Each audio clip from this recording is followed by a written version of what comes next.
So டாபிக்ல போறதுக்கு முன்னாடி ஒரு சின்ன எக்ஸாம்பிள். நீங்க ஒரு டவுன்ல வாழ்றீங்க. இப்போ இந்த டவுன்ல புதுசா நிறைய மக்கள்லாம் வராங்க. வேற மொழி பேசுறவங்க இங்க வந்து கடை வச்சு பிசினஸ் பண்ணி அவங்க பசங்களை ஸ்கூலுக்கு அனுப்புறாங்க. இந்த விஷயத்த நீங்க எப்படி பார்ப்பீங்க? ஆக்சுவலா இந்த ஈவெண்ட்டை பொறுத்து 2 எமோஷன்ல பார்க்கலாம். ஃபர்ஸ்ட் எமோஷன், உங்க டவுன் நினைச்சு நீங்க பெருமைப்படலாம். ஹாப்பினஸ், பரவாயில்ல நம்ம டவுன் பெருசாகுது, டெவலப் ஆகுது, நிறைய பேருக்கு ஹெல்ப் பண்ணுது. So our town is growing. இப்போ அடுத்து அதே எமோஷன்ல இன்னொரு எமோஷன் கேரி ஆகுது, இன்னொரு எமோஷனும் கேரி ஆகுது. இந்த மாதிரி எல்லாரும் வந்துட்டே இருந்தாங்கன்னா இந்த டவுன்ல எனக்கு ஸ்பேஸ் இருக்குமா? ஸோ இது ஒரு ஃபியர் தானே, ஒரு பயம் தானே. என்ன வகையான பயம்? The fear of replacement. Meaning புரிஞ்சா? நம்ம ஊர்ல நம்ம இடத்த அவன் பிடிச்சிப்பானோ, நம்மள ரீப்ளேஸ் பண்ணுவானோ அப்படின்னு ஒரு பயம் வர்றது இயற்கை. It is natural. இப்போ நம்ம ஏரியாவில் வச்சுக்கலாம், நம்ம ஸ்ட்ரீட்லேயே வந்து ஒரு 3-4 வீடு வருது, எல்லாம் வேற முடியும்னா ஒரு பயம் வரும். பட் ஆக்சுவலாக பார்த்தோன்னா அந்த பயத்துக்கு பின்னாடி இருக்கிறது எக்கனாமி தான். நம்ம குழந்தைக்கு வேலை கிடைக்காம போயிடுமோ, நம்ம குழந்தையால இந்த லேண்ட் வாங்க போயிடுமோ, எக்கனாமி தானே. அப்போ அந்த கவர்மெண்ட் நினைச்சுன்னா ஒரு சரியான எக்கனாமிக் பாலிசி போட்டு அந்த பயத்தை சரி பண்ண முடியும். பட் இப்போ உலகம் முழுக்க இருக்கிற ஒரு சிச்சுவேஷன் என்ன? ஒரே ஒரு பாயிண்ட் தான். இப்போ இருக்கிற பொலிட்டிஷியன்ஸ் கிட்ட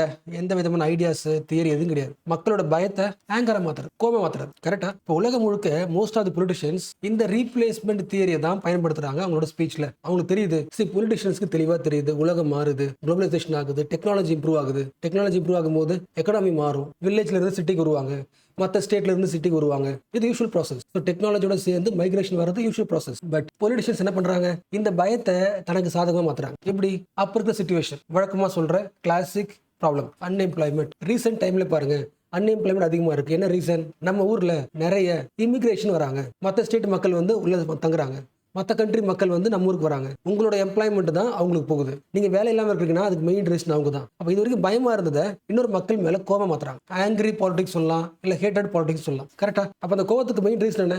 ரீப்ளேஸ்மெண்ட். என்ன ரீப்ளேஸ் பண்ணிட்டு அவனுக்கு அந்த வேலை கிடைக்குது.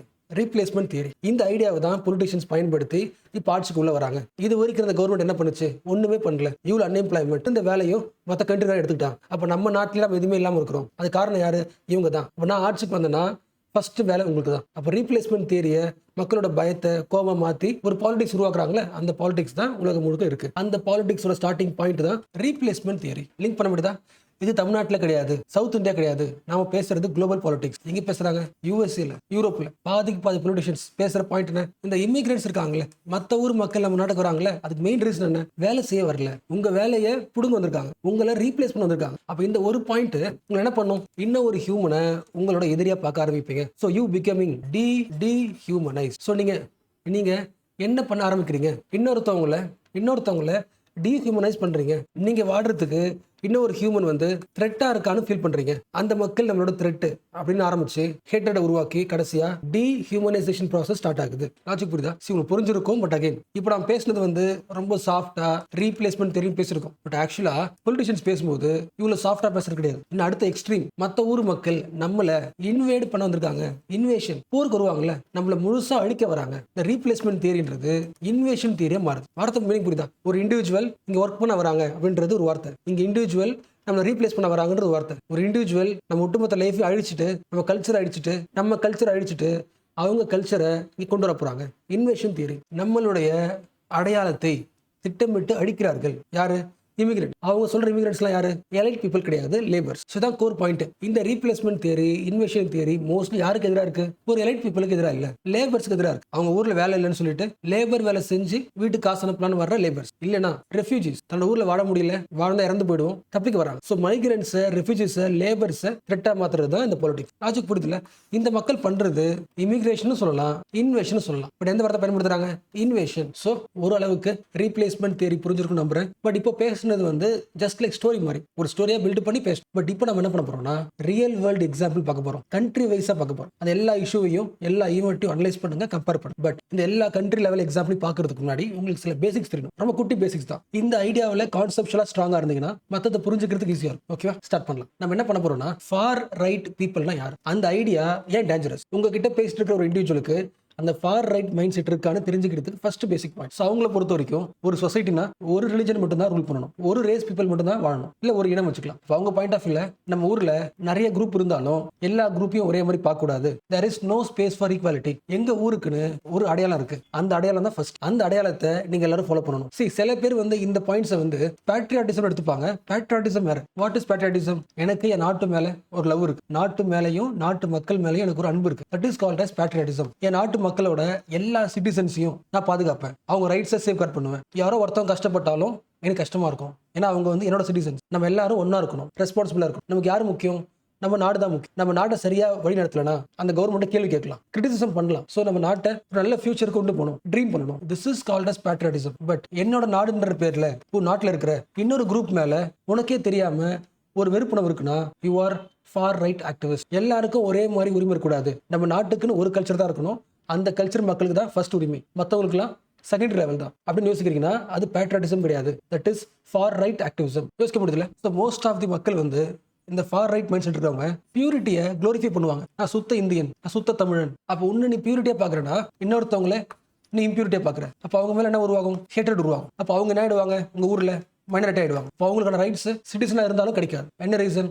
உன்னோட ஐடென்டிட்டியை பியூரிட்டியா காட்டுறேன். அப்போ என் நாட்டை என் கல்ச்சரை சேவ்கார்ட் பண்ணிக்கிறதுக்கு வேற யாரையும் உள்ள அலோவ் பண்ண மாட்டேன். இமிகிரண்ட்ஸ்லாம் உள்ள வந்தீங்கன்னா எங்க இடத்த என்ன பண்ணுவீங்க? இம்பியூரிட்டி ஆக்கிடுவீங்க, கல்ச்சரை மாத்திடுவீங்க. ஸோ இந்த ஆங்கிள் பேசுறாங்கன்னா they are the far right activist, இல்லை far right mind set. And maybe சில பேருக்கு இது ரைட்டு மாதிரி தோணலாம். அப்படி தோணும் போதெல்லாம் இந்த பாயிண்ட்டை மைண்ட்ல வச்சுக்கோங்க. உங்களுக்கு உங்க நாடு, உங்க இனம், உங்க மதம் இந்த பேர்ல இன்னொருத்தவங்க மேல உங்களுக்கு வெறுப்பு வருதுன்னா, இன்னொரு ஹியூமன் மேல உங்களுக்கு வெறுப்பு வருதுன்னா you are what? Anti human தானே. அப்போ ஒவ்வொரு இண்டிவிஜுவலும் ஃபர்ஸ்ட் குவாலிஃபை ஆக வேண்டியது ஹியூமனிசம். நீ ஹியூமனிஸ்டா இருக்கியா? உன்னோட ஐடியா ஹியூமனிசத்தை ப்ரொமோட் பண்ணுதா இல்ல டீஹியூமனைஸ் பண்ணுதா? இன்னொருத்தவங்களை பார்த்தாலே உனக்கு பிடிக்காம வெறுப்பு வருதா? ஒரு குரூப்பை பார்த்தா மட்டும் உனக்கு அவங்க மேல ஒரு ஹேட்ரட் வருது, த்ரெட்டா ஃபீல் பண்ற, அவங்க மேல ஒரு ஹேட்ரட் வருது, த்ரெட்டா ஃபீல் பண்ற அப்படின்னா எந்த ஐடியா சொல்லியும் நீ சமாதானப்படுத்த முடியாது. என்ன reason? You are first anti humanist. ஓகேவா?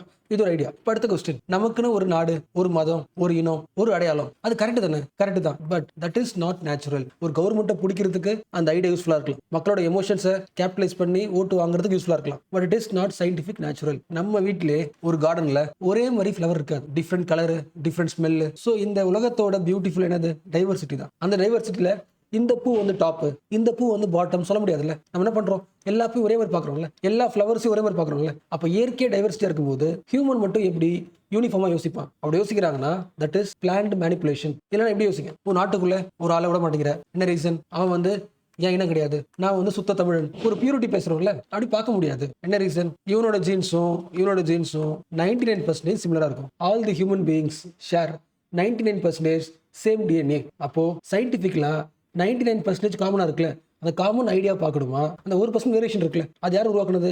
சொசைட்டி உருவாக்குனது. அதாவது சோஷியல் ஐடென்டிட்டி, இந்த சமூகத்தால உருவாக்குன ஐடியாஸ். என்ன கிடையாது? பயாலஜிக்கல் உண்மை கிடையாது. அப்படி இருக்கும்போது எங்க இனம் தான் பியூரிட்டி, உங்க இனம் பியூரிட்டி கிடையாது, இருக்கிறதுல பெரிய மொழி எங்க மொழி தான் அப்படின்னு நம்ம ஒரு விஷயத்த பெருமையா பேசும்போது என்ன ஆயிடுது? இன்னொரு மொழியை ஹைரார்க்கி வச்சுக்கிறோமா? அப்போ மொழி ஹைரார்க்கி பண்ணும்போது மக்கள் நம்ம என்ன பண்றோம்? ஹைரார்க்கி வச்சுக்கிறோம். ஸோ பியூர் பீப்பிள்னு ஒரு ஆளே கிடையாது. It is scientifically illusion. ஓகேல? ஸோ இந்த பாயிண்ட்ல நம்ம ஏன் பேசுறோம்? ஒரு ஃபார் ரைட் ஆக்டிவிஸ்டோட மைண்ட் செட் இப்படி இருக்கும். ஹியூமன் பீயிங்ஸ்லேயே பியூரிட்டி பார்ப்பாங்க, டாமினேட்டிவ் மைண்ட் செட்டா இருக்கும், எல்லா சிட்டிசனுக்கும் ஈக்குவல் ரைட்ஸை விரும்ப மாட்டாங்க. ரொம்ப சிம்பிளா சொல்லணும்னா இது எல்லாமே ஆன்டி டெமோக்ராட்டிக் ஃபீச்சர்ஸ். ஓகேவா? இந்த பியூரிட்டியோட எக்ஸ்ட்ரீம் ஃபார்ம் தான் ஃபேசிசம். இந்த ஃபேசிஸ்டோட எக்ஸ்ட்ரீம் வெர்ஷன் தான் ஜெனோசைட். இந்த குறிப்பிட்ட மக்களை எங்களுக்கு பிடிக்கவே இல்லை, அந்த மக்களை அப்புறம் அழிக்க போறோம். அப்ப ஒரு ஸ்டார்டிங் பாயிண்ட் என்ன? இன்டாலரன்ஸ் தானே. உன்னோட ஊருக்குள்ள இன்னொருத்தவங்க பேசுற ஐடியா வந்து உங்களால டாலரேட் பண்ணிக்க முடியல. அப்போ உங்க ஐடியாவுக்கு அவர் அப்போஸா பேசும்போது அவர் மேல உங்களுக்கு ஒரு ஹேட்ரட்னஸ் உருவாகுது. அவங்கள நீங்க அவுட் சைடர்ஸா பாக்குறீங்க. அண்ட் இந்த மைண்ட் செட் இருக்கிறவங்களுக்கு என்ன பிடிக்காது? சோஷியல் மீடியாவே பிடிக்காது.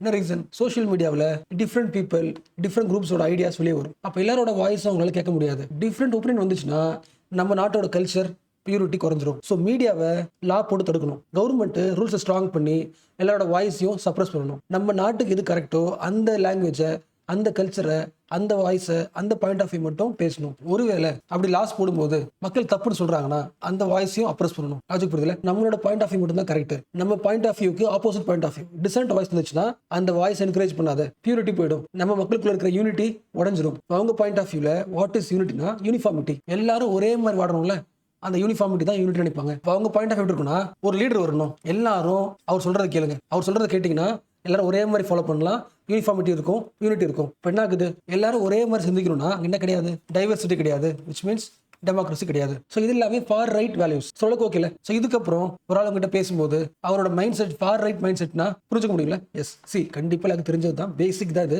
பட் இந்த கிளாஸ்ல சொல்ல வேண்டியது மை ரெஸ்பான்சிபிலிட்டி, அதனால அகைன் ஷேர் பண்ணிட்டேன். ஓகேவா? ஸோ இந்த இமிகிரேஷன் இன்வேஷன் தியரி பத்தி பேசுறது தான் இந்த ஆர்டிகல். ஸோ இந்த ஒரு ஆர்டிகல் படிச்சா ஓரளவுக்கு ஒரு குளோபல் பிக்சர் தெரிஞ்சுக்கலாம். ஓகேவா? ஸோ ஸ்டார்ட் பண்ணலாமா? ஸோ ஃபர்ஸ்ட் பேசிக் பாயிண்ட், அந்த ஆர்டிகல் முதல்ல எந்த கண்ட்ரியை பேசுது? Western countries, Europe, America. இந்த கண்ட்ரீஸ்ல தான் ஒரு காலத்துல இந்த உலகத்தை திருப்பி போட்ட மறுமலர்ச்சியா மாத்தின எல்லா என்டர்டைன்மெண்ட் ஐடியாஸும் வந்த கண்ட்ரிஸ் இந்த கண்ட்ரி. அதாவது லிபர்ட்டி சொல்லலாம், இல்லை ஃப்ரீடம், ஈக்குவாலிட்டி, ஃப்ராட்டர்னிட்டி, ரீசனிங், எல்லாத்தையும் யோசிக்கிறதுக்கு, லாஜிக்கலாக யோசிக்கிறது, சயின்டிஃபிக் ரீசனிங். ஸோ இவ்வளோ மாரல் வேல்யூஸை இந்த உலகத்துக்கே உருவாக்கி கொடுத்த வெஸ்டர்ன் கண்ட்ரீஸ்ல இப்போ சிச்சுவேஷன் எப்படி இருக்கு? லாஜிக் புரியுதா? இந்த கீவேர்டு முக்கியம். ஒரு இண்டிவிஜுவல் எப்படி வாழணும், என்ன மாரல்ல மைண்ட்ல ஏற்றிக்கணும், மாரல் காம்பஸ் தான் முக்கியம். மாரல் காம்பஸே இல்லைன்னா யோசிக்கிறது எப்படி இருக்கும்? தப்பா இருக்கும். அந்த உலகம் முழுக்க எப்படி யோசிக்கணும், லிபர்ட்டி, ஈக்குவாலிட்டி சொல்லி கொடுத்த அந்த கண்ட்ரீஸ்ல சிச்சுவேஷன் எப்படி இருக்குன்னா, ஃப்ரீடம் குறைஞ்சு போய் நேட்டிவிசம் அதிகமாயிடுச்சு. நம்ம ஊர் மக்களை மட்டும் தான் நம்ம லவ் பண்ணணும். நமக்குன்னு ஒரு அடையாளம் இருக்கு. நம்ம எத்தனிசிட்டி என்னவோ அதை நம்ம என்ன பண்ணணும்? சேவ்கார்ட் பண்ணணும். ஸோ எத்தனோ நேஷனலிசம், உங்க எண்ணத்துக்கு பேஸ் பண்ணி நேஷனலிசம், இது ரெண்டு ஆபத்தானது. பட் இதை விட முக்கியமானது லா அண்ட் ஆர்டர் பாலிடிக்ஸ். அந்த ஊர் மக்களே லா அண்ட் ஆர்டர் பாலிடிக்ஸை ஸ்ட்ராங் பண்ண ஆசைப்படுறாங்க. அதாவது நம்ம நாட்டுக்குள்ள செக்யூரிட்டி செம ஸ்ட்ராங்கா இருக்கணும், போலீஸ்க்கு அதிகமான பவர் தரணும், வேற யாரும் உள்ள வரக்கூடாது, வேற யாரும் உள்ள வராத மாதிரி நம்ம லா அண்ட் ஆர்டர் இருக்கணும், செம ஸ்ட்ராங்கா இருக்கணும். லா அண்ட் ஆர்டர் பாலிடிக்ஸ் யோசிக்கப்படுதான். ஸோ லிபர்ட்டி, ஈக்குவாலிட்டி, ஃப்ராட்டர்னிட்டி இருந்த கண்ட்ரிஸ் எல்லாத்துலயுமே அதோட மாரல் வந்து ஷிஃப்ட் ஆகுது, ரைட் விங்கா மாறுது. Conserving our ethnicity, ethnic based nationalism. ரொம்ப சிம்பிளா சொல்லணும்னா நார்மலைசிங் இன்டாலரன்ஸ்.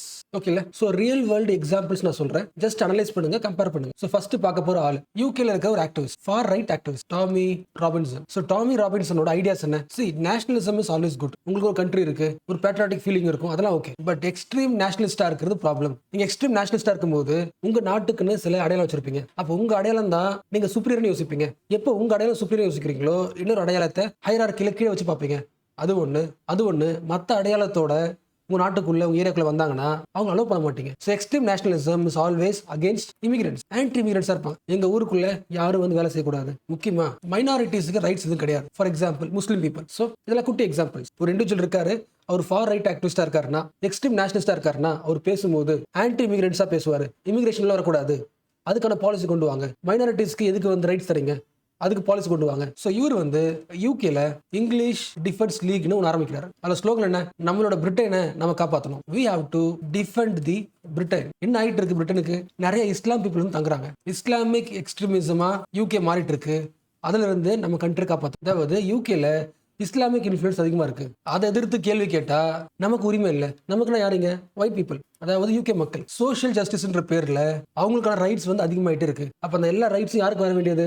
நமக்கு வர வேண்டியது. எல்லா மக்களும் முடிச்சுக்குங்க. வோக் கல்ச்சர். அப்ப இதை பத்தி பேசினா எங்களை அரெஸ்ட் பண்ணி உள்ள வைக்கிறீங்க. முஸ்லீம் மக்களுக்கு எதுக்கு ரைட்ஸ் தரீங்க? அது எங்களோட வேலை, எங்களோட ரைட்ஸ் அப்படின்னு பேசினா எங்களோட ஃப்ரீ ஸ்பீச்சை கவர்மெண்ட் புடிங்கிடுது, போலீஸ் அரெஸ்ட் பண்றாங்க. அப்ப நம்ம ஊர் மக்களுக்கு நம்ம ஊருக்குள்ள பேசுறதுக்கு உரிமை இல்லை. ஆச்சு புரியுதா? இந்த குரூப் வந்து மைனாரிட்டி மக்கள் மேல ஒரு வெறுப்பு கட்டுறாங்களா? ஹேட்டட் ஸ்பீச்சா? அந்த ஹேட்டட் ஸ்பீச்சுக்கு எங்களுக்கு ஃப்ரீ ஸ்பீச் வேணும் கேட்கறாங்க. அந்த ஃப்ரீ ஸ்பீச்சை தராதனால இந்த கவர்மெண்ட் தூக்கணும்னு சொல்றாங்க. அப்ப ராபின்சன் பொறுத்த வரைக்கும் யூகேல ஒரு பயஸ் இருக்கு, கவர்மெண்ட் சரி கிடையாது. 2 tier போலீசிங். அதாவது நம்ம ஊர்ல ஒரு லெப்டிஸ்டோ ஒரு மைனாரிட்டியோ அவங்க போராட்டம் பண்றாங்கன்னா அந்த போராட்டத்தை பாக்குற விதத்துக்கும், அதே நாம வந்து போராட்டம் பண்ணா நம்ம நாடு முஸ்லிம்ஸ்க்கு ரைட்ஸ் அப்படின்னு நாம போராட்டம் பண்ணா நம்ம மேல போலீசிங் அதிகமா இருக்கு, போலீஸ் தாக்குதல் அதிகமா இருக்கு. நம்ம நாட்டிலே நாம விக்டிமா இருக்கும், விக்டிம் ஹுட். ஸோ மக்களுக்குள்ள அந்த விக்டிம் ஹுட்டை வளர்க்குறது. நமக்கான கவர்மெண்ட் இல்ல, போலீஸ் நம்மளே எதிர்க்குது, அன்எம்ப்ளாய்மெண்ட் அதிகமாயிட்டு இருக்கு, ஃப்ரீயா பேச முடியல. அப்ப நம்ம நாட்டிலே நம்ம விக்டிமா இருக்கிறோம். அப்ப இது என்ன பண்ணுது? மக்களுக்கு ஃபர்ஸ்ட் பார்த்தோம்ல, ஆங்கர் உருவாக்கு. Anger leads to violence. So அடுத்து பார்க்க போகிறது ஜெர்மனி. ஜெர்மனியை 2 ஆங்கிள் பார்க்கலாம். வேர்ல்டு வார் 2னால அதிகமாக பாதிக்கப்பட்ட கண்ட்ரி ஜெர்மனி. அந்த கண்ட்ரியோட பேரே மோசமாயிடுச்சுல. ஸோ ஜெர்மனிக்கு எப்பொழுதுமே அந்த கில்ட் இருக்கும். என்ன கில்ட்? அதாவது நம்ம சரியான ஆளை ஆட்சியில் வைக்கல, ஒரு ஹிட்லர் ஒரு ஆளை வச்சோம் நம்ம, அதனாலதான் இத்தனை பேர் இறந்து போயிருக்காங்க. ஸோ இதுக்கப்புறமும் யார் ரொம்ப highest level of far rightist பேசுறாங்களோ, எக்ஸ்ட்ரீம் நேஷனலிசம் பேசுறாங்களோ அவங்க கிட்ட இருந்து ஜாக்கிரதையா இருக்கணும். அவனோட கில்ட் இருக்கு ஜெர்மனிக்கு. ஸோ எந்த பார்ட்டி ஃபேசிஸ்ட் பார்ட்டியா இருக்கோ அந்த கட்சியை மறுபடியும் ஆட்சியிலே இருக்கக்கூடாது. அந்த கில்ட்டி ஜெர்மனிக்கு இருக்கு. பட் இந்த கில்ட்டி வந்து இப்போ கொஞ்சம் கொஞ்சமா குறைஞ்சு போய் ஜெர்மனியில் இருக்கிற ஒரு பார்ட்டி AFD பார்ட்டி, ஆல்டர்னேட்டிவ் டியூட்ஸ்லாண்ட். இவங்க பாயிண்ட் ஆஃப் என்ன? இது ஃபுல்லா யூரோப். நாங்க யூரோப் யூனியன்ல இருக்கோம். யூரோப்ல ஒரு கண்ட்ரில எக்கனாமிக் ப்ராப்ளமா இருக்குன்னா மத்த கண்ட்ரியோட காசை எடுத்து அவங்களுக்கு என்ன பண்ணும்? ஹெல்ப் பண்ணும். இந்த ஐடியாவை கேள்வி கேட்கிறாங்க. அதுக்கு புரியுதா? இந்த AFD பார்ட்டின்றவங்க யூரோசெப்டிக் பார்ட்டி. இந்த யூரோப்பியன் யூனியன்லாம் வேணாம், எதுக்கு எல்லா கூட ஒன்னா இருக்கணும், தனியா இருக்கலாம். நம்ம கஷ்டப்பட்டு நம்ம மக்கள் கஷ்டப்பட்டு பே பண்ற டாக்ஸ் அமௌண்ட்லாம் யாருக்கு போகுது? எந்த கண்ட்ரி வீக்கா இருக்கோ அவங்களுக்கு போகுது, நம்ம மக்களுக்கு பயன்பட மாட்டேங்குது. யூரோப்ல ஏதோ ஒரு கண்ட்ரில ஏதோ ஒரு மூலையில ஒரு கிரைசிஸ் இருக்குன்னா நம்ம காசே செலவு பண்ணணும். இப்போ அகைன் இந்த பார்ட்டி நேஷனலிஸ்ட் பேச ஆரம்பிச்சிருக்கு. ஸோ யூரோசெப்டிக், யூரோப் யூனியன்ல இருக்கிறது பிடிக்கல ஒரு பார்ட்டிக்கு. அண்ட் மேபி நீங்க இந்த எக்ஸாம்பிளையும் ஆட் பண்ணிக்கலாம். சிரியாவில இருந்து, ஈராக்ல இருந்து, ஆப்கானிஸ்தான் எங்கெல்லாம் வார் நடந்துச்சோ அங்கிருந்து எல்லா மக்களும் யூரோப்புக்கு வந்தாங்க, ஜெர்மனி உள்ள போனாங்க, ஜெர்மனிக்கு வந்தாங்க. அப்ப ஜெர்மனியோட பிரசிடென்ட் யாரு, சான்சலர் யாரு, ஆஞ்சலா மெர்க்கல் ஓப்பனா சொன்னாங்க, German country will welcome the refugees, நாங்க மேனேஜ் பண்ணிக்கிறோம். ஸோ உலகமே அந்த கம்பேஷனை பாராட்டுச்சு. யாரு, ஏஞ்சலா மெர்க்கல். ஸோ எந்த கண்ட்ரி அல்ட்ரா நேஷனலிசம் பேசிச்சோ அந்த கண்ட்ரி நிறைய ரெஃப்யூஜிஸ் வெல்கம் பண்ணுச்சு, உயிருக்கு பயந்து வர்றவங்கள வெல்கம் பண்ணுச்சு. பட் என்னாச்சு, வழக்கம் போல நம்ம நாட்டில் நிறைய பேர் வந்துட்டே இருக்காங்க, அப்ப நம்ம ஊர் ஜாப்ஸ்ல அவங்களுக்கு போயிடும், நம்ம இன்கம் குறைஞ்சிரும். இது காரணம் யாரு, ஏஞ்சலா மெர்க்கல் பார்ட்டி. இவங்களை தூக்கிட்டு ஆன்டி இமிகிரேஷன் பாலிசி கொண்டு வரேன், நான் இமிகிரேஷன் உள்ள வராத மாதிரி ஒரு பாலிசி கொண்டு வரலாம். யார் சொல்றா, ஏஎஃப்டி பார்ட்டி. ஸோ ஜெர்மனில அன்எம்ப்ளாய்மெண்ட் காரணம், கிரைமுக்கு காரணம், ஹவுசிங் ஷார்டேஜ் காரணம், ஜெர்மன் கல்ச்சர் வந்து சுத்தமா இல்லாத காரணம் மைக்ரேன்ஸ் தான். So stop the Islamisation of Germany. உள்ள வராங்கல்ல, அவங்கள மக்களை பார்க்கல, அவங்கள மக்களை பார்க்காம அவங்க எந்த ரிலீஜன், இஸ்லாம். வர்றது ரெஃப்யூஜ் மட்டும் கிடையாது, இஸ்லாமைசேஷன் நடந்துட்டு இருக்கு. இஸ்லாமிக் பீப்புள் நிறைய பேர் உள்ள வராங்க. So fear become angry, angry becomes nationalism. So மறுபடியும் நாஸ் யூஸ் பண்ண சிம்பிள்ஸ், ஸ்லோகன்ஸ் எல்லாம் அகைன் வருது. இதெல்லாம் எப்போ, 2017 ஏஎஃப்டி பார்ட்டி 17% ஓட்டுவாங்க, 17%. அதாவது அந்த நாட்டோட 3வது லார்ஜஸ்ட் பார்ட்டி அந்த பார்ட்டி. ஸோ இது வரைக்கும் அந்த பார்ட்டிக்கு வாய்ஸே இல்லாத ஒரு பார்ட்டிக்கு முதல் முறையாக ஒரு டிஸ்ட்ரிக்ட்ல ஒரு போஸ்ட் கிடைக்குது. பின்னாகுது, டஃப் மைக்ரேஷன் பாலிசி உள்ள வருது. So what is conclusion, as usual ஒரு எக்கனாமிக் ப்ராப்ளம், ஒரு கல்ச்சுரல் ஃபியர், ஒட்டுமொத்த பாலிடிக்ஸே மாற்ற முடியும். அதாவது எந்த கண்ட்ரில இதுக்கப்புறம் இந்த மாதிரி ஐடியாஸ் வரக்கூடாதுன்னு யோசிச்சாங்களோ, நெவர் அகைன் யோசிச்சாங்களோ, அந்த கண்ட்ரில மக்கள் again maybe again once again try பண்ணி பார்க்கலாம்னு யோசிக்கிறாங்க. So once again Germany is also becoming the intolerant country. So next பார்க்க போறது வந்து பிரான்ஸ். பிரான்ஸ்ல ஒரு கட்சி இருக்கு, நேஷனல் ஃப்ரண்ட். எந்த பொலிட்டிக்கல் பார்ட்டிஸும் இந்த கட்சி கூட கூட்டணியே வைக்க மாட்டாங்க. ஸோ பிரான்ஸை பொறுத்த வரைக்கும் இந்த கட்சின்றது ஒரு பொலிட்டிக்கல் பாய்சன். என்ன ரீசன், இந்த கட்சி வந்து ஒரு racist party, for right party. யோசிக்க முடியுதா, எல்லா நாட்டிலுமே அதை தவிர்க்க முடியாதுல்ல. எல்லா நாட்டிலுமே எல்லாத்த பத்தி பேசுறது ஒரு வாய்ஸ் இருப்பாங்கல்ல, ஒரு சின்ன வாய்ஸா, அதுல இவங்க ஒரு வாய்ஸ், ஒரு ஃப்ரிஞ்ச் வாய்ஸ். அந்த மாதிரி பார்ட்டி ஒன்று இருக்குது, பட் மக்கள் ரெஸ்பெக்ட் பண்ண மாட்டாங்க. ரொம்ப சிம்பிளா சொல்லணும்னா it is out cost party. அதாவது எல்லா மக்களும் புறக்கணிக்கிற ஒரு பார்ட்டி. அவங்களால பார்லிமெண்ட்டுக்குள்ளே வர முடியாது, பார்லிமெண்ட்ல எந்த சீட்டும் இல்லாத ஒரு பார்ட்டி. ஸோ இந்த பார்ட்டி ரன் பண்ணிட்டு இருக்கிறது யாரு, ஜீன் மேரி லீ பென். ஆஸ் யூஷுவல் இமிகிரேஷனை எதிர்க்கிற பார்ட்டி, முஸ்லீமை பிடிக்காத பார்ட்டி. எப்போ இதெல்லாம் 1980s என்ன கட்சி, நேஷனல் ஃப்ரண்ட் பார்ட்டியோட தலைவர். இந்த லீ பென்னோட டாக்டர் தான் லீடர், அவங்க பேரு மெரைன் லீ பென். ஓகேல. சோ இப்போதைக்கு நேஷனல் ஃப்ரண்டோட லீடர் வந்து மெரைன் லீ பென், தி பிரெஞ்சு பொலிட்டிஷியன். என்ன பண்றாங்க, கட்சியோட அடையாளத்தை மாத்துறாங்க. கட்சியில யாரெல்லாம் வந்து ரேசிஸ்டா இருக்காங்களோ, அந்த ரேசிசம் பத்தி பேசுறவங்கள கட்சியை விட்டு வெளியே அனுப்புறாங்க. ஸோ ரேசிசமா பேசாம இந்த வே ஆஃப் நரேஷன் இருக்குல்ல, அதை மாத்துறாங்க. எப்படி மாத்துறாங்க, நேஷனல் ஐடென்டிட்டி முக்கியம், ஒவ்வொரு நாட்டுக்கு ஒரு அடையாளம் இருக்கு, அந்த அடையாளம் முக்கியம். நம்ம நாட்டுக்கு பாதுகாப்பு குறைஞ்சிக்கிட்டே இருக்கு, செக்யூரிட்டி ஸ்ட்ராங் பண்ணணும், லாண்ட் ஆர்டர் ரொம்ப வீக்கா இருக்கு, நம்ம நாட்டுக்குள்ள யாரு வேணா உள்ள வந்துட்டு இருக்காங்க, நம்ம நாட்டுக்கு சாவரனிட்டியே இல்லை, இறையாண்மையே இல்லை. ஸோ பிரெஞ்சு சாவரனிட்டியை மறுபடியும் கொண்டு வரணும்னா, பிரெஞ்சு நேஷனல் ஐடென்டிட்டியை கொண்டு வரணும்னா, செக்யூரிட்டி ஸ்ட்ராங் பண்ணணும்னா, பிரெஞ்சு பீப்புள் எனக்கு சப்போர்ட் பண்ணணும். அது புரிஞ்சுல, சேம் ஐடியா தான்.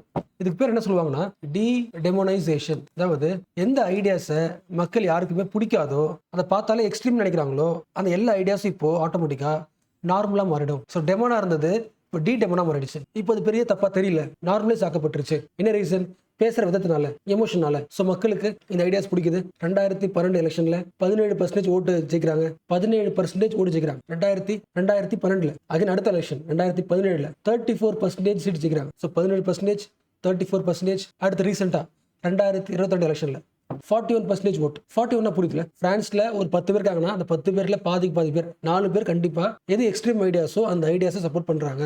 என்ன ரீசன், சேம் பாயிண்ட் தான். நான் ஆட்சிக்கு வந்தா பார்டர்லாம் செம ஸ்ட்ராங்கா இருக்கும், ஸ்ட்ரிக்ட் பார்டர் கண்ட்ரோல், இமிகிரேஷன் பிரச்சனையே இருக்காது, நான் யூரோப்பியன்ஸ் உள்ள வர மாட்டாங்க, அண்ட் பப்ளிக் ஸ்பேஸ்ல இஸ்லாமிக் பீப்புள் அந்த ஹிஜாப் இருக்குல்ல அந்த சிம்பிள்ஸ்லாம் பயன்படுத்தக்கூடாது. அண்ட் பொலிட்டிக்கலி பார்த்தா பிரான்ஸுக்கு ஒரு இண்டிபெண்டன்ஸ் தேவை, யூரோப்பியன் யூனியன் கண்ட்ரோல் பண்ணக்கூடாது, இண்டிபெண்டன்ஸ் தேவை. அண்ட் பிரான்ஸோட லேபர் வந்து பிரான்ஸ்க்கு மட்டும்தான், மற்ற கண்ட்ரில இருந்து வந்து அந்த சீப் லேபர்லாம் எடுக்கக்கூடாது. ஓகேவா. ஸோ லீ பென்னோட ஸ்ட்ராட்டஜி என்ன, அவங்க பேசும்போது ரேசிசமா பேசல, I love my country, I love my culture, I love France, so I want to protect my people. So as usual என்ன ஆகுது, மக்களுக்கு இந்த பார்ட்டி பிடிக்க ஆரம்பிக்குது. என்ன ரீசன், எல்லா ஊர்லயுமே job loss, rising living cost, அதாவது அன்எம்ப்ளாய்மெண்ட், காஸ்ட் ஆஃப் லிவிங் அதிகமாகுதுல, இதெல்லாமே கேபிட்டலிசத்தோட டிஸ்அட்வான்டேஜ், கேபிட்டலிசத்தோட இம்பாக்ட், கேபிட்டலிசத்தோட ப்ராப்ளம். அப்ப கேபிட்டலிசம் ரிஃபார்ம் பண்ணாம என்ன பண்றோம், ஒட்டுமொத்த கண்ட்ரியோட ஐடியாவே மாத்தி எக்ஸ்ட்ரீம் ஐடியா உள்ள கொண்டு வந்தாச்சு. யோசிக்க முடியுதா, 44% of people voted the Le Pen, which means அந்த ஃபியர் வந்து, அந்த ரீப்ளேஸ்மெண்ட் தியரி வந்து அவங்களுக்கு ஃபேவரா பயன்பட்டு இருக்கு. பட் எப்படி இருந்தாலும் மற்ற எல்லா பொலிட்டிக்கல் பார்ட்டிஸும் ஒன்னா சேர்ந்து ஒரு கொலிஷனை உருவாக்கி extreme party, extreme rightist party ஆட்சி பிடிக்காத மாதிரி மேனேஜ் பண்ணிட்டாங்க. பட் எப்படி இருந்தாலும் பிரெஞ்சோட ஹிஸ்டரியில் இவ்வளோ மெஜாரிட்டி ஓட்ஸ் வந்து ஒரு எக்ஸ்ட்ரீமிஸ்ட் பார்ட்டிக்கு போகிறது இதான் ஃபர்ஸ்ட் டைம். ஓகேல. ஸோ நெக்ஸ்ட் பார்க்க போகிற கண்ட்ரி வந்து எல்லாருக்கும் பிடிச்ச கண்ட்ரி ஸ்வீடன். எப்பொழுதுமே எல்லாருக்காகவும் தன்னோட பார்டர் ஓப்பனாக வச்சிருக்கிற ஒரு கண்ட்ரி. இன்ஃபேக்ட் சிரியன் வார் டைம்ல 2015 நடந்த சிரியன் வார் டைம்ல ஸ்வீடனுக்கு மட்டுமே ரெஃப்யூஜிஸா போனவங்க, ரெஃப்யூஜிஸா மக்கள் போனவங்க 1,60,000 ரெஃப்யூஜிஸ் ஜஸ்ட் ஒரே வருஷத்துல. ஸோ அவ்வளோ பீப்பிளையும் வெல்கம் பண்ண கண்ட்ரி ஸ்வீடன். ரொம்ப சிம்பிளா சொல்லணும்னா Sweden is the humanitarian super power country. அந்த கண்ட்ரியோட நேஷனல் வேல்யூஸ் என்னது? Human values, humanity. ஸோ அப்படி பேசப்படுற ஒரு கண்ட்ரி. ரியாலிட்டி மாறுது, பாப்புலேஷன் அதிகமாகுதா, ஹவுசிங் ஷார்டேஜ் ஆகுது, வீடு கம்மியா இருக்கு, எல்லா பொருள் விலையும் அதிகமாகுது, ரைசிங் காஸ்ட். என்ன ரீசன்? நிறைய பாப்புலேஷன், நிறைய மக்கள் பொருள் கேட்கறாங்க, டிமாண்ட் பண்றாங்க, வேலை அதிகமாகுது. அப்போ ஸ்வீடன்ல இருக்கிற எல்லா டவுன் ஆகுது, எல்லா மக்களுக்கும் அதை இன்டெகிரேட் பண்ண முடியல, அடாப்ட் பண்ணிக்க முடியல. டவுன்ஸ் ரொம்ப சின்னதா இருக்கு, மக்கள் நிறைய பேர் வராங்க. யோசிக்க முடியுதா? அந்த சிட்டியால அந்த இமிகிரன்ஸையும் ரெஃப்யூஜிஸையும் இன்டெகிரேட் பண்ணிக்க முடியாம வயலன்ஸ் உருவாகும்ல. ஸோ அந்த டைம்ல இப்போ வரைக்குமே அடிக்கடி நியூஸ் வரும் வயலன்ஸ். அந்த டவுன்ல அங்க இருக்கிற லோக்கல் குரூப்புக்கும் இமிகிரன்ட் குரூப்புக்கும் ஃபைட் நடந்துச்சு, சண்டை நடந்துச்சு. அதுக்கு புரியுதா? அப்போ இதுக்கு முன்னாடி வரைக்கும் அந்த மக்கள் பாவம், அவங்க ரெஃப்யூஜி, அவங்க உயிர் பயத்தில் வந்திருக்காங்க அப்படின்ற நேம் மாறி போய் they are the problem of our country மாறுது. இப்போ என்ன ஆகுது? மக்களுக்கு ஒரு பயம் இருக்குல்ல, அவங்களுக்கு பிடிக்கல. அப்போ இது யார் யூஸ் பண்ணுவா? பொலிட்டிஷியன்ஸா? ஸோ இந்த எல்லா விஷயத்தையும் ஒரு பொலிட்டிக்கல் பார்ட்டி அப்சர்வ் பண்ணுது. Sweden democrat. ரொம்ப சிம்பிளா சொல்லணும்னா நாசிஸ் மாதிரி, நியோ நாசிஸ், ஹிட்லர் மாதிரி, ஹிட்லரோட ஐடியாஸை சப்போர்ட் பண்ற ஒரு பார்ட்டி ஆல்ரெடி இருக்கு, 1980s இருந்து இருக்கு. பட் அந்த பார்ட்டியை மக்கள் மதிக்க மாட்டாங்க, அவுட் காஸ்ட் மாதிரி. அவங்களுக்கு எப்பொழுதுமே பார்லிமெண்ட்ல சீட்டு கிடைச்சது கிடையாது. பட் இந்த ப்ராப்ளமும் பயன்படுத்த ஆரம்பிக்கிறாங்க. ஸ்வீடிஷ் கல்ச்சர் தான் முக்கியம், நம்ம மக்களோட வெல்ஃபேரை பாதுகாக்கணும், லா அண்ட் ஆர்டர் ஸ்ட்ராங்கா இருக்கணும், போலீசிங் ஸ்ட்ராங்கா இருக்கணும், நிறைய பேர் உள்ள வராங்க. ஸோ இந்த பாயிண்ட்ஸை முன் வச்சு மக்களோட கோவத்தை பாலிடிக்ஸா மாத்தி இப்போ இவங்களோட பர்சன்டேஜ் 2022 எலெக்ஷன்ல இவங்களோட ஓட்டு வந்து 20%. அதாவது second largest party in Sweden. யோசிக்கப்படுத்தல, ஸ்வீடனோட செகண்ட் லார்ஜஸ்ட் பார்ட்டி. ஓகேல. ஸோ ஸ்வீடனோட ஸ்டோரி என்ன சொல்லுது? எக்கனாமிக் ப்ராப்ளமை பொலிட்டிக்கல் ப்ராப்ளமா மாத்தி ஒரு ஸ்டேட்டோட ஐடியாலஜியை மாற்ற முடியும். எந்த ஐடியாலஜி?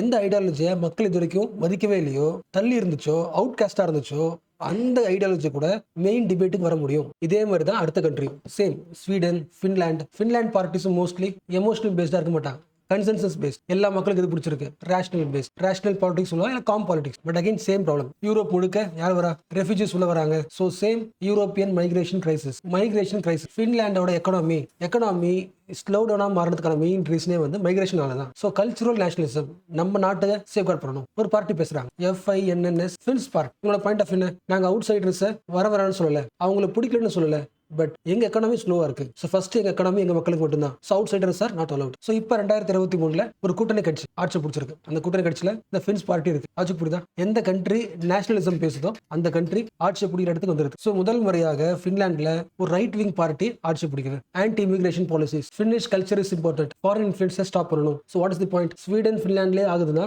எல்லா கண்ட்ரியும் அந்த மாதிரி. ஸோ நெக்ஸ்ட் பார்க்க போற கண்ட்ரி இட்டாலி. உங்களுக்கு தெரியும், இப்போ இட்டாலியோட பிரைம் மினிஸ்டர் யாரு? Giorgia Meloni. இவங்க பார்ட்டி என்ன party? Brothers of Italy party. இந்த பார்ட்டி தான் இட்டாலியோட ஃபேசிஸ்ட் இருக்காங்களே, fascist Benito Mussolini. So Benito முசோலினியை சப்போர்ட் பண்ண பார்ட்டி இது, ஃபேசிஸ்ட் பார்ட்டி. ஸோ இந்த ஃபார் ரைட் பார்ட்டி ஆட்சியில் இருக்கு. So what is the point? World war 2க்கு அப்புறம் ஒரு 80 வருஷத்துக்கு அப்புறம் முதல் முறையாக ஒரு fascist government, neo fascist government ஆட்சி பிடிக்கிறாங்க. So as usual nationalism, strict control, family culture preservation. So இவங்க இருக்காங்களே ஜார்ஜியா மெலோனி, ஒரு 15 வயசுல ஒரு ஃபார் ரைட் பார்ட்டியில ஜாயின் பண்றாங்க, ஸ்டூடெண்ட் விங்ல ஜாயின் பண்றாங்க. அப்போ இவங்களோட ஒரு முக்கியமான ஸ்பீச் வந்து வைரல் ஆகுது. இதை பத்தி ஒரு எக்ஸ்ட்ரா தானே அவங்க, but she speaking about God, homeland and family. So 2012 ஒரு பார்ட்டி அமைக்கிறாங்க. அண்ட் இந்த எல்லா ஐடியாஸும் ஆட்டோமேட்டிக்கா யூஸ் ஆகுது ஜார்ஜ் மெலோனிக்கு. என்ன ரீசன்? ஆஸ் யூஷுவல் இட்டாலியில என்ன இருக்கு? எல்லா ஊர்ல இருக்கிற மாதிரி கரப்ஷன் இருக்கு, அன்ஸ்டேபிள் கவர்மெண்ட் இருக்கு, அடுத்தடுத்து வந்து ஆட்சிகள் வந்து சரியா அமையல. ஸோ மக்களுக்கு கடுப்பாக்குறாங்க. எல்லா பொலிட்டிஷியன்ஸும் யூரோப் பத்தி பேசுறாங்க, பட் அவங்களோட ஒரிஜினல் சிட்டிசன்ஸ் இட்டாலியன்ஸை பேச மாட்டேங்கிறாங்க. அந்த பாயிண்ட் அவங்க பேசுறாங்க. I am Giorgia, I am woman, I am Italian, I am a mother, I am Christian. இதான் ஐடியாவே. அப்ப என் நாட்டுக்குள்ள கிறிஸ்டியன் தான் இருக்கணும், இட்டாலியன் தான் இருக்கணும், என்னோட அடையாளம் இதான். So we will stop illegal migration, we will defend our borders. So 2022 ஒரு கூட்டணி ஆட்சி உருவாக்குறாங்க. எல்லா கன்சர்வேட்டிவ் பார்ட்டியும் சேர்த்து ஒரு ஆட்சி அமைக்கிறாங்க. அவங்களோட எய்ம் என்னன்னா யூரோப் இஸ் கிறிஸ்டியன் யூரோப்பை ப்ரமோட் பண்ணணும். இந்த ஏஷியால இருந்து, சிரியாவில இருந்து, ஈராக், ஆப்கானிஸ்தான்ல இருந்து எல்லா முஸ்லிம்ஸ் தேவையில்லாம யூரோப்புக்கு வந்து யூரோப்போட எக்கனாமியை டிஸ்டர்ப் பண்றாங்க. ஸோ கிறிஸ்டியன் யூரோப்பை ஸ்ட்ராங் ஆக்கணும். நம்மளோட அடையாளத்துக்கு ஒரு த்ரெட் வருது, சரி பண்ணணும். Same idea, same formula. ஓகேல. பட் அகைன் யோசிங்களா, இந்த எல்லா கண்ட்ரியோட எக்ஸாம்பிள்ஸும் இந்தியாவுக்கு அவசியம். அந்த ஊர் பாலிடிக்ஸ் நமக்கு ஏன் முக்கியம்? இந்த காலகட்டத்தில் இன்னொரு கண்ட்ரியோட பாலிடிக்ஸ் வந்து நம்மளோட ஃபியூச்சருக்கு கூட கனெக்ட் ஆயிருக்கு. நம்ம ஊர் ஸ்டூடெண்ட்டுக்கு ஒரு கண்ட்ரியில் விசா வேணுமா இல்லையான்றது அந்த கண்ட்ரியோட பாலிடிக்ஸ் தான் முடிவு பண்ணுது. ஸோ மேபி நீங்கள் காலேஜ் டைமில் இருக்கலாம், நான் சூப்பராக படிக்க போகிறேன், டாப்பர் ஆக போகிறேன், டாப்பர் ஆகிட்டு இந்த ஊர்ல போய் செட்டில் ஆக போறேன் அப்படின்னு முடிவு பண்றீங்கன்னா உங்களோட கல்வி மட்டும் ஃபிக்ஸ் பண்ணாது. அந்த காலம் மாறிட்டே இருக்கு. உங்க அடையாளத்தை பார்ப்பாங்க. நீங்க போற கண்ட்ரில உங்க அடையாளத்துக்கு மரியாதை இல்லைன்னா உங்களுக்கு மரியாதை இருக்காது. அப்படி இருக்கும்போது Indian should promote what? Democracy, democratic values, moral values, enlightenment values. அந்த வேல்யூஸ் வந்து இந்த எல்லா கண்ட்ரீஸ்லயும் குறைஞ்சிக்கிட்டே இருக்கு. அப்ப ஏதோ ஒரு பார்ட்டி, ஏதோ ஒரு லேடி எங்கேயும் ஆட்சி பிடிக்கும் போது அது ஆட்டோமேட்டிக்கா இந்தியன்ஸ்க்கு இம்பாக்ட் ஆகும். உங்களுக்கு தெரியும் நினைக்கிறேன், யூகேல நம்ம ஊர் பசங்க ஸ்டூடெண்ட்ஸ் டாக்ஸி ஓட்டுறாங்க, டாக்டர்ஸ் இருக்காங்க, கடை வச்சு ரன் பண்றாங்க, ஸ்டோர் ஓனர்ஸா இருக்காங்க. இப்ப அந்த ஏரியாவில் மெஜாரிட்டி மக்கள் நீங்க வேற நாங்க வேறன்னு பார்த்தாங்கன்னா அங்க என்ன உருவாகும்? சோசியல் கொஹெஷன் அடிப்படும்ல. Yes, what is social cohesion? What is social cohesion? ஒரு ஏரியாவில் all the people were living peacefully, அந்த பீஸ்ஃபுல் ஆகும், டிஸ்டர்ப் ஆகும்ல. அப்போ யூரோப்போட இந்த ஐடென்டிட்டி பாலிடிக்ஸ் ரெண்டு பேருக்கு பயங்கரமான அடி. ஒன்னு நம்ம ஊர் பசங்க ஸ்டூடெண்ட்ஸ், ரெண்டாவது ஸ்கில்டு ஒர்க்கர், நல்லா ஸ்கில்டா இருப்பாங்க, ஃபாரின்ல ஒர்க் பண்ண ஆசைப்படுறாங்க, பட் போக முடியாது. அப்படி இருக்கும்போது இந்தியா எதை ப்ரொமோட் பண்ணணும்? மோனோ கல்ச்சரா, மல்டி கல்ச்சரா? ஸோ மல்டி கல்ச்சரலிசத்தை இந்தியன் சப்போர்ட் பண்ணணும், ப்ளூரலிசத்தை என்கரேஜ் பண்ணணும். சொல்லுங்க ஓகேல. ஸோ இப்போ பேசின விஷயத்தை இப்படி சமரைஸ் பண்ணலாம். அதாவது ஒரு ஃபார் ரைட் மைண்ட் செட் ஹியூமனிசத்துக்கு எதிராக இருக்கும் நீங்க யோசிச்சீங்கன்னா நீங்க ஃபாலோ பண்ண வேண்டியது டெமோக்ரஸி. அப்போ ஒரு டெமோக்ரட்டிஸ்டா சில பேசிக் ப்ரையாரிட்டி நீங்க ஃபாலோ பண்ணணும், சில முக்கியமான ப்ரையாரிட்டிஸ். எடுத்த உடனே எல்லா மக்களும் இன்னொரு மக்களை வெறுப்பை உருவாக்க மாட்டாங்க. அவங்களோட ஃபர்ஸ்ட் ப்ராப்ளம் ஃபர்ஸ்ட் பார்த்தோம்ல, இன்ஃப்ளேஷனா இருக்கலாம், பப்ளிக் சேஃப்டியா இருக்கலாம், இல்லைன்னா கவர்மெண்ட் கிட்ட இருந்து சரியான சர்வீஸ் கிடைக்காம இருக்கலாம். ஸோ மோஸ்ட் எல்லா பிரச்சனையும் காமன் பேட்டர்னே தான். ஸோ மோஸ்ட் ஆஃப் தி மக்களுக்கு மைண்ட்ல இருக்கிற ஒரு ப்ராப்ளம் வந்து லிவிங் காஸ்ட் அதிகமா இருக்கு, பொருள் அதிகமா இருக்கு, சேஃப்டி கம்மியா இருக்கு, கவர்மெண்ட் சர்வீஸ் ரீச் ஆக மாட்டேங்குது, போர் சர்வீஸ். அப்ப நீங்க வந்து ஒரு டெமோக்ராட்டிஸ்டா இருக்கீங்கன்னா இதை அட்ரஸ் பண்ணி சரி பண்ணுங்க. எல்லா டெமோக்ராட்டிக் பார்ட்டியும்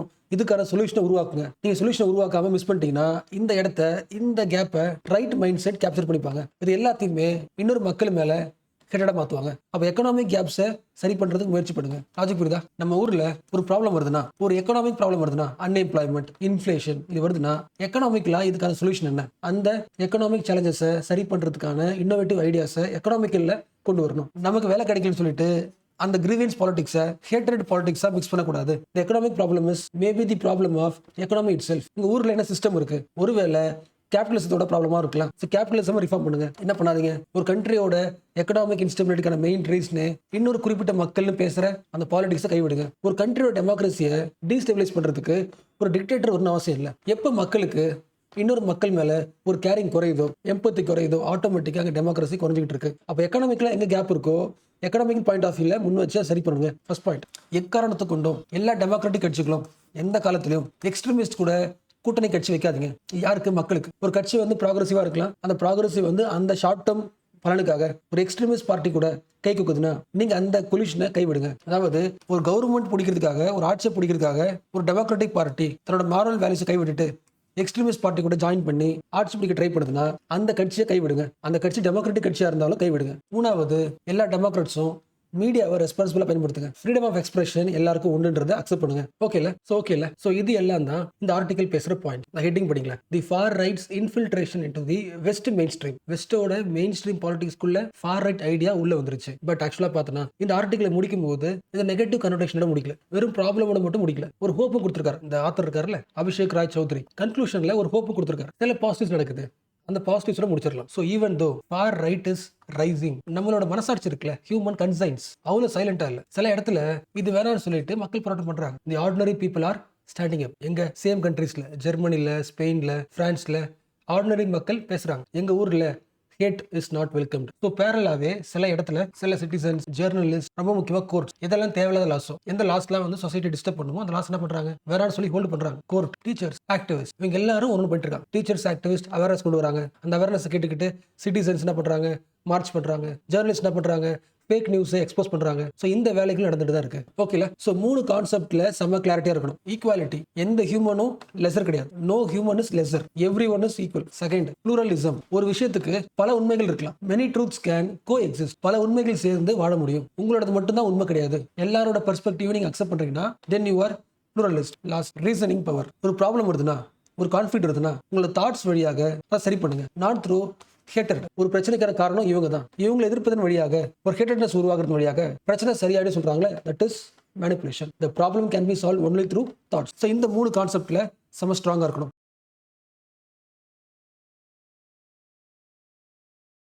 சந்திராயன் 2 ஞாபகம் இருக்குல்ல, அது லேண்ட் ஆச்சு. லேண்ட் ஆகும்போது கரெக்டாக லேண்ட் பண்ண முடியல, கிராஷ் ஆயிடுச்சு. ஸோ ஃபெயிலியர் பார்த்தோம்ல, லேண்டர் மட்டும் தான் ஃபெயிலியர், இது ஃபெயிலியர் ஆகல. இந்த ஆர்பிட்டர் இருக்கும்ல, அது ஃபெயிலியர் ஆகல. ஸோ கோர் டாபிக் புரிஞ்சுல, சந்திராயன் 2 வந்து ஒரு ஃபெயிலியர் மிஷனாக இருந்தாலும் லேண்டர் மட்டும் தான் ஃபெயிலியர். ஆர்பிட்டர் மேலே சுத்திட்டு இருக்கு, 3 படிச்சுட்டு இருக்கு. அப்படி படிச்சுட்டு இருக்கும்போது ஒரு முக்கியமான கன்க்ளூஷன் இப்ப கிடைச்சிருக்கு. முக்கியமான என்ன அர்த்தம்? அதாவது மனுஷங்க வாழலாமா வேணாமான்ற அளவுக்கு முக்கியமான ஒரு point. But compared with sun, இந்த சந்திராயன் 2 ஆர்பிட்டர் என்ன பண்ணிருக்குன்னா சன்னை மானிட்டர் பண்ணிட்டு இருக்கு. சன்னை மானிட்டர் பண்ணிட்டு இருக்கும்போது சன்ல இருந்து வெளியே வரும்ல, ஒரு குழம்பு மாதிரி வெளியே வரும்ல, என்ன அதுக்கு என்ன பேர் சொல்லுவோம்? கொரோனா மாஸ் எஜெக்ஷன் சொல்லுவோமா? இப்படி யோசிங்களேன். ஒரு பெரிய சன்ல இருந்து ஒன்று பிச்சுக்கிட்டு வெளியே வரும்போது எவ்வளவு புகையோட இவ்வளவு காத்தோட வெளியே வரும். அந்த காத்து வந்து மூணோட அட்மாஸ்பியரை டிஸ்டர்ப் பண்ணிருக்கு. வேகமா வந்து புஷ் பண்ணதுல இங்க இருக்க அட்மாஸ்பியர் இருக்கும்ல, அது டிஸ்டர்ப் ஆகி வெளியே போயிருக்கு. ஆக்சுவலா அட்மாஸ்பியர் யோசிக்கும் போது ஏர்த்தை கம்பேர் பண்ணாதீங்க. ஏர்த்தோட அட்மாஸ்பியர் செம திக்கா இருக்கும், வெளியே போறதே கஷ்டம். பட் மூணோட அட்மாஸ்பியர் ரொம்ப தின்னது. அந்த தின் அட்மாஸ்பியரா இருக்கிறதுனால சன்னோட அந்த கொரோனா மாஸ் எஜெக்ஷன் அந்த ஃபோர்ஸ் வந்து எல்லா அட்மாஸ்பியரும் தள்ளிட்டு போயிடுது. டிஃபரன்ஸ் புரியுதா? சன்ல இருந்து ஒரு பார்ட் வந்து பிச்சுக்கிட்டு வெளியே வருதுன்னா என்ன அர்த்தம்? பயங்கர ஹாட்டா இருக்கலாமா?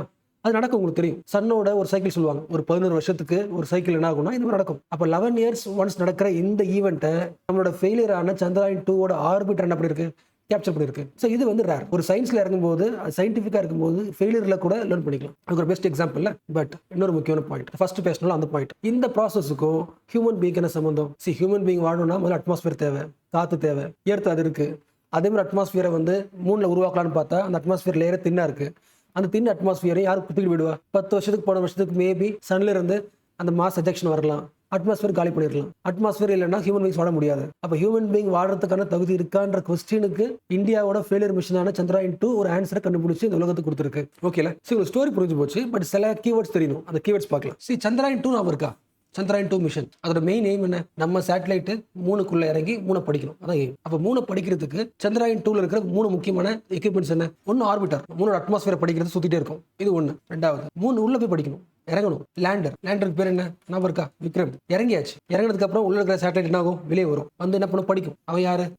ரோவர் பேர் என்ன? பிரக்யான். எந்த வருஷம் லான்ச் பண்ணோம்? ஜூலை 22, 2019. இந்த எல்லா டிவைசஸ் எடுத்துட்டு போன ராக்கெட் யாரு? GSLV Mark 3ல M1. Mark 3 M1. இந்த மிஷன் சக்சஸா? கிடையாதுல்ல. என்ன ரீசன்? ஃபர்ஸ்ட் டிவைஸ் ஆர்பிட்டரை சுத்தாச்சாச்சு, ஓகே சக்சஸ். அடுத்து என்ன பண்ணணும்?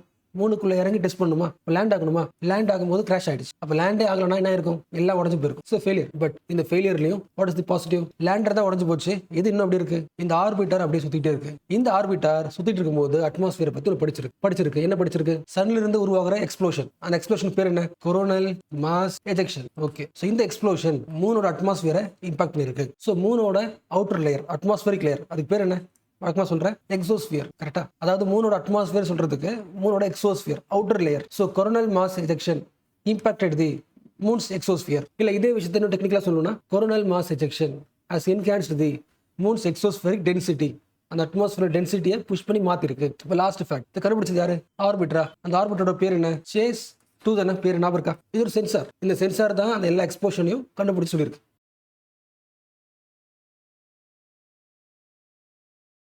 ஸோ ஃபர்ஸ்ட் ஒரு பேசிக் கொஸ்டின், நீங்க ஒரு ஆளை பாக்குறீங்க, இல்ல ஒரு ஃபேமிலி பாக்குறீங்க, இல்ல ஒரு கண்ட்ரி பாக்குறீங்க, அந்த ஊர்ல பாவர்ட்டி இருக்கா இல்லையான்னு ஏதாச்சும் டெஸ்ட் பண்ணலாம். ஸோ பாவர்ட்டி தெரிஞ்சுக்கலாம்னா ஃபர்ஸ்ட் எதை பார்க்கலாம்? ஃபர்ஸ்ட் சாப்பாடு தானே. முதல்ல அந்த ஃபேமிலி ஒழுங்கா சாப்பிடுதா, நியூட்ரிஷனா இருக்கா, அதான் ஃபர்ஸ்ட். சாப்பாடு கிடைக்கலாம் பாவர்ட்டி தான். பட் இதுக்கு முன்னாடி ஒன்று இருக்கு, சாப்பாடுல அப்புறம் தான். இந்த ஊர்ல ஒரு குழந்தை பிறந்துச்சுன்னா உயிர் வாழுதா? மார்டாலிட்டி ரேட் தானே, சைல்டு மார்டாலிட்டி ரேட்ல அது பார்க்கணும்ல. ஃபர்ஸ்ட் உயிர் வாழணும், அப்புறம் தான் சாப்பாடு. பட் இது மட்டும் பத்தாது. ஒருவேளை இந்த குழந்தை பிறந்து ஓரளவுக்கு சாப்பிட்டு வச்சுக்கலாம், அப்படி விட்டுறக்கூடாது. அந்த குழந்தை ட்ராக் பண்ணணும். இந்த குழந்தை ஸ்கூலுக்கு போகுதா? ஸ்கூலுக்கு போச்சுன்னா எத்தனை வருஷம் போச்சு? கரெக்ட் தான் இல்ல? சில பேர் பாதியில ஸ்டாப் ஆயிடுவாங்க, அப்படின்னு அர்த்தம் இந்த குழந்தை வேலைக்கு போகுதுன்னு அர்த்தம். வேலைக்கு போகுது மீன்ஸ் பவர் வச்சுக்கலாம்ல. எஸ், நம்ம குழந்தை ஸ்கூலுக்கு போதான்னு பார்க்கணும், எத்தனை வருஷம் ஸ்கூலுக்கு வருது, அது ஒண்ணு. ரெண்டாவது முக்கியமானது, அவங்களோட அட்டெண்டன்ஸையும் பாருங்க. ரெண்டு முக்கியம். சில குழந்தைங்க வந்து, சில கேர்ள்ஸ் வந்து எல்லா வருஷமும் ஸ்கூலுக்கு வர மாதிரி தெரியும், பட் நடுவில் நிறைய லீவ் போட்டுருவாங்க. என்ன ரீசன்? அந்தந்த டைம்ல பவர்ட்டியா இருக்கலாம், வேலைக்கு போயிருக்கலாம். அதையும் பாருங்க. ஓகே தானே? சோ இது வந்து ஒரு குழந்தைய பார்த்தாச்சு. நீ உயிர் வாழ முடியுதா? ஒழுங்கா சாப்பிடுறியா? ஸ்கூலுக்கு போக முடியுதா? எத்தனை வருஷம் போக முடியுது? டெய்லியும் போக முடியுதா? இதை வச்சுக்கிட்டு ஓரளவுக்கு ஒரு கண்ட்ரியோட வெல்த் யாரு? குழந்தைங்க தானே, அதாச்சும் முடிவு பண்ணலாம். பட் ஃபேமிலியா பார்க்கணும்ல, அது முக்கியம் இல்ல. இந்த ஃபேமிலிக்கு, எங்களோட ஃபேமிலிக்கு முதல்ல குடிக்கிறதுக்கு வாட்டர் இருக்கா? அது மட்டும் பத்தாது. உங்க வீட்டுல ப்ராப்பர் சானிடேஷன் இருக்கா? நீங்க வாடுற இடத்துல ப்ராப்பர் சானிடேஷன் இருக்கா? அடுத்து ஓரளவுக்கு நல்ல வீட்டுல இருக்கீங்களா? உங்க வீடு எப்படி இருக்கு பாக்குறதுக்கு? ஹவுசிங் வீடு இருந்துச்சுன்னா அந்த வீட்டுல எலக்ட்ரிசிட்டி இருக்கா? அது முக்கியம் தானே. அடுத்து என்ன பார்க்கலாம்? ஓகே, எலக்ட்ரிசிட்டி இருக்கு, எப்படி சாப்பாடு செய்றீங்க? குக்கிங் ஃபியூல் இருக்கா? இது முக்கியம் தானே. நீங்க எப்படி வாடுறீங்க? உங்க வாழ்க்கை முறை பவர்ல இருக்கா இல்ல செக் பண்ணலாம்ல. அண்ட் மேபி இதுவும் கேட்கலாம், உங்ககிட்ட ஏதாவது சேவிங்ஸ் இருக்கா, ஏதாவது அசட் இருக்கா, அதுவும் கேட்கலாம்ல. அதுக்கு புரிச்சுல. அப்ப நம்ம வந்து ஒரு இண்டிவிஜுவல, ஒரு ஃபேமிலிய, ஒரு கண்ட்ரில பவர்ட்டி இருக்கான்னு கேட்கறதுக்கு நான் ஒரு பாயிண்ட் பார்க்கல, அவனோட ஹெல்த்தை பார்க்கறோம். ரெண்டாவது அவனோட கல்வியை பார்க்கறோம். அடுத்து அவங்க லிவிங் எப்படின்னு பார்க்கறோம். கரெக்டா? அப்ப ஹெல்த்னு எடுத்துக்கிட்டா குழந்தைங்களால உயிர் வாழ முடியுதா, ஒழுங்கா சாப்பிட முடியுதா, அதையும் பார்க்குறோம். எஜுகேஷன் பார்க்குறோம்ல, எத்தனை வருஷம் ஸ்கூலுக்கு வராங்க, அட்டெண்டன்ஸ் எப்படி இருக்கு அதையும் பார்க்குறோம். அவங்க ஃபேமிலி எப்படி இருக்குன்னு பார்க்குறோம். குடிக்க தண்ணி இருக்கா, சானிடேஷன் இருக்கா, வீடு எப்படி இருக்கு, எலக்ட்ரிசிட்டி எப்படி இருக்கு, எப்படி சமைக்கிறீங்க, அசட் தான் இருக்கா. ஸோ மினிமம் இந்த 10 ஆங்கிள் கண்டுபிடிச்சலாம்ல. அப்ப இந்த பேசிக் எலமெண்ட்ஸ் இருக்குல்ல, இந்த ஃப்ரேம் ஒர்க் நமக்கு கொடுத்தது யாரு? யுனைடெட் நேஷன் டெவலப்மெண்ட் ப்ரோக்ராம் தானே, தெரிஞ்சது தான். ஸோ UNDP ஆக்ஸ்ஃபோர்ட் பாவர்ட்டி தானே, Oxford poverty human development initiative. இவங்க 2 பேரும் உருவாக்குற ஃப்ரேம் ஒர்க் தான் என்னது? பாவர்ட்டியை ஒரு ஆங்கிள் இல்லை நிறைய ஆங்கிள் படிக்க முடியும். மல்டி டைமென்ஷனல் பாவர்ட்டி இண்டெக்ஸா? எஸ். ஸோ 2010 இருந்து இந்த ஆங்கிளை கண்டுபிடிச்சு எல்லா கண்ட்ரி என்ன பண்ணுறாங்க, அனலைஸ் பண்ணி எந்த கண்ட்ரி பாவர்ட்டின்னு சொல்கிறாங்களா. அப்போ இவங்களோட பார்வை வந்து 3 ஆங்கிள் பார்க்குறாங்க. ஹெல்த் பார்க்குறாங்க, ஸ்கூலை பார்க்குறாங்க, லைஃப் பார்க்குறாங்க. கரெக்டாக ஒரு 3 டைமென்ஷனில் பார்க்குறாங்க. அதுக்குள்ளே பார்த்தா ஒரு 10 இண்டிகேட்டர்ஸ் இருக்கா. இந்த global multi dimensional poverty index 2025 report இப்போ பப்ளிஷ் ஆயிருக்கு. இப்போ நான் நம்ம பேப்பரில் வந்து 18th வந்திருக்கேன். 18th அக்டோபர் 19th இருக்கும். இந்த கோர் ஃபர்ஸ்ட் பாயிண்ட் என்ன, 2005 இருந்து 2021 வரைக்கும் பார்த்தீங்கன்னா இந்தியாவில் 100 பேரில் 55 பேர் பாவர்ட்டி. இப்போ 100 பேரில் 16 பேர் தான் பாவர்ட்டி. ஸோ 55%லேருந்து 16% தான் குறைஞ்சிருக்கு. இதான் ஃபர்ஸ்ட் பாயிண்ட். பட் குளோபல் லெவலில் யோசிங்களேன், குளோபல் லெவலில் எத்தனை பேர் பாவர்ட்டி இருக்காங்க? 6 பில்லியன். 1 பில்லியன் 100 கோடி, 600 கோடி மக்கள் பாவர்ட்டி இருக்காங்க. இந்த 600 கோடி மக்கள்ல மெஜாரிட்டி எங்க இருக்காங்க? ஆப்பிரிக்காவிலையும் சவுத் ஏஷியாலையும். அதாவது இந்த 6 பில்லியன்ல 83% பாப்புலேஷன் இந்த 2 கான்டினென்ட்லயும் முடிஞ்சு போச்சு. இந்த மக்களுக்கு மட்டும் ஒரு பாவர்ட்டி கிடையாது. ஏன்னா இந்த கண்ட்ரி டெவலப்பிங் கண்ட்ரில இன்ஃப்ராஸ்ட்ரக்சர் ஸ்ட்ராங்கா இருக்காது. இப்போ கிளைமேட் சேஞ்ச்னால வெள்ளம் வரலாம், அது ஒரு பாவர்ட்டி உருவாக்கும், டபுள் பாவர்ட்டி. ஸோ இப்போ பார்த்தது வந்து just one line fact. First தெரிஞ்சுக்க வேண்டிய ஃபேக்ட். இன்னும் நிறைய ஃபேக்ட்ஸும் இருக்கு, பர்ஸ்பெக்டிவ்ஸ் இருக்கு. அடுத்த கிளாஸ்ல பார்க்கலாம்.